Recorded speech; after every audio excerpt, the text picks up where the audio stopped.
Welcome back to CBS News 24/7, looking live. Video coming into our many monitors at CBS News 24/7, telling the story of a California tragedy. Welcome in. I'm Reed Cowan. So fires in California, we now know, have claimed at least 5 lives.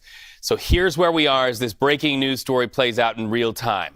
More than 1,300 homes and businesses just leveled, destroyed.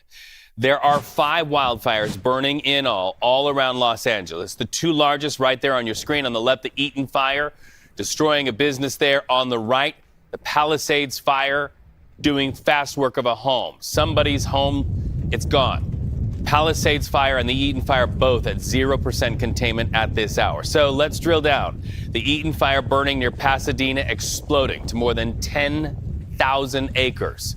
The Palisades Fire burning near Malibu, consuming more than 17,000 acres. We're talking about highly populated acres at that.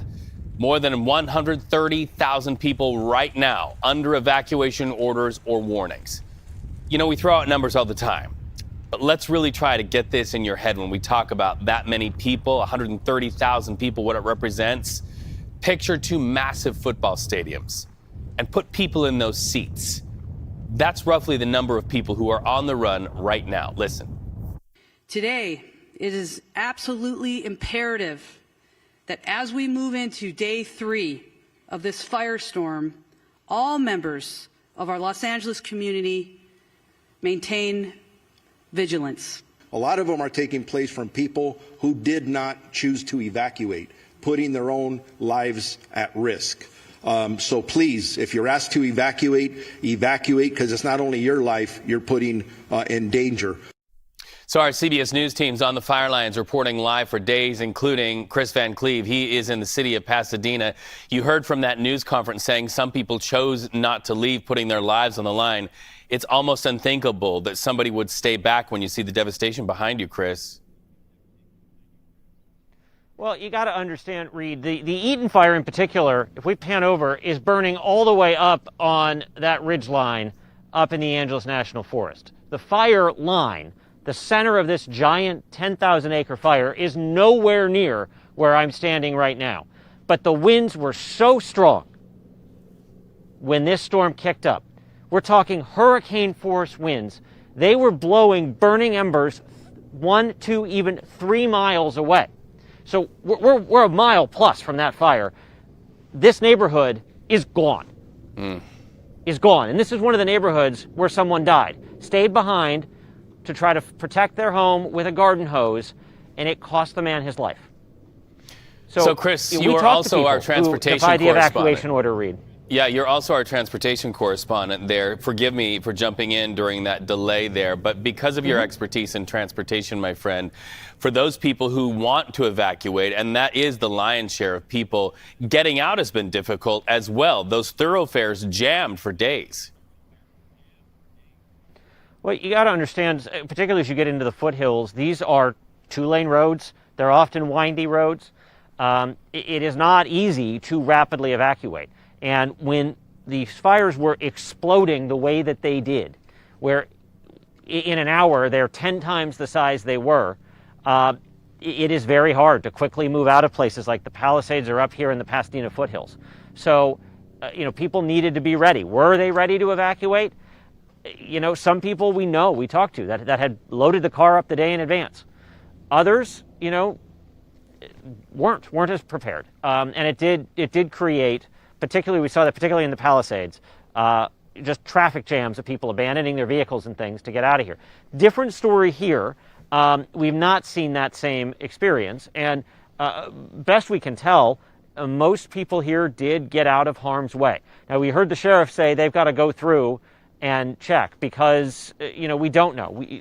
If you look around here, it's impossible to tell what most of anything that was here was, other than we know that once there were homes, now there's just a field of debris. So, when we talk about there were 5 deaths, that's that we know of. That number could be a lot higher. We hope it's not. They talk about there could be 1,000 structures that were damaged or destroyed from this fire. We hope that number doesn't grow, but it probably will. There are so many things we don't know right now about these fires, about the scope of them, other than I can tell you, I grew up down this hill. And, you know, this is a community that is now forever changed. Things that had been here for decades, things that had survived the '93 firestorm in this very area are gone. You know, what had been the worst fire I can remember, the things that survived there are gone. So, you know, sometimes people stay because this has never happened before, and it's not going to happen in their neighborhood. We talked to a woman who decided to stay because she wanted to be at her house. Not the best choice when things are rapidly evolving right now. Fortunately, we're not in a situation where we're watching home after home after home burn. That was yesterday. Today, the winds have died down. Water-dropping helicopters are in the air, and the number of firefighters here has grown over 800 and is continuing to grow. So they are taking this opportunity to go and knock down hotspots, to put fires out so that if those winds come back tonight, and they may, that there are fewer opportunities for those embers to get in the air, fly all over, and start new fires. But everyone, I think, in Pasadena and across Southern California, they're holding their breath tonight that the winds aren't as forecast, and if they are, that a fire doesn't spark. A traumatized California, and Kris Van Cleave, as you stand there with a leveled home behind you, we are mindful that so many people right now who belong to the rubble, so to speak, are in shelters. Our very best to them, and our commitment at CBS News 24/7 to continue telling their stories and getting their needs out there to this nation. Kris Van Cleave, thank you so much.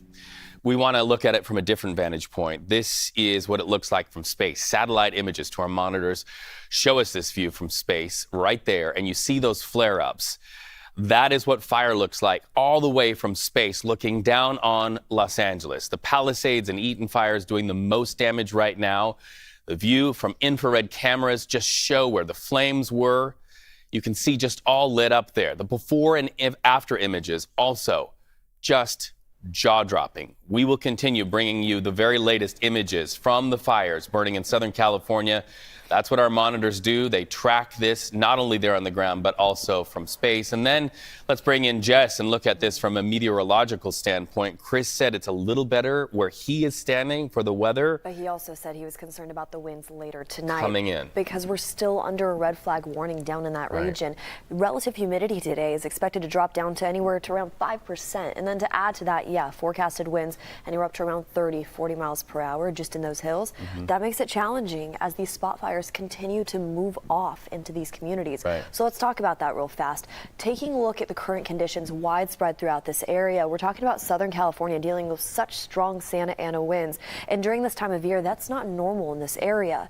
Now, some of the smaller fires like the Lydia Fire or the Hearst Fire still are continuing to work on containment, or the firefighters on the ground are working on containment with those ones. But the larger ones in the hills closer to those communities, I mean, these areas got wind gusts anywhere up to around 100 miles per hour just within the past 24 hours. And as we start to see these wind gusts die down, that is great news for the firefighters out there. But what's happening right now, the science behind why this even occurred, those strong Santa Ana winds are fueled by two different pressure systems working against each other.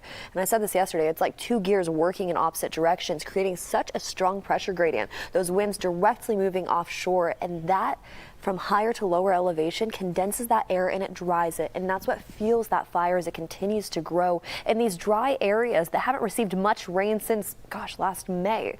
So we take a look at wind gust all the way into the afternoon hours today. We can see gusts anywhere up to around 35 to 40 miles per hour, even stronger conditions in certain communities just up into the Hidden Springs area. And now as we head into the early morning hours tomorrow, we'll continue to watch those offshore winds change a little bit direction. So it's going to start moving more in from the north, and then actually what's going to happen heading into Friday afternoon, it pushes inland. And the reason why that's important to note is that smoke will start to swirl right back in, and air quality alerts will continue impacting millions of Americans just throughout that region as we head into our weekend forecast. All right, Jess, thank you. We'll talk to you a little bit later. You know, we go from the skies and the radar to concerns down there on the ground. If you live in the state of California, there is a word that causes you to have a lot of concern in your heart: insurance.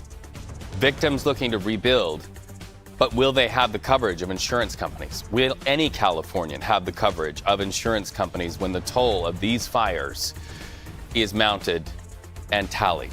CBS News 24/7 continuing watching breaking news out of Southern California and all over the globe when we come back.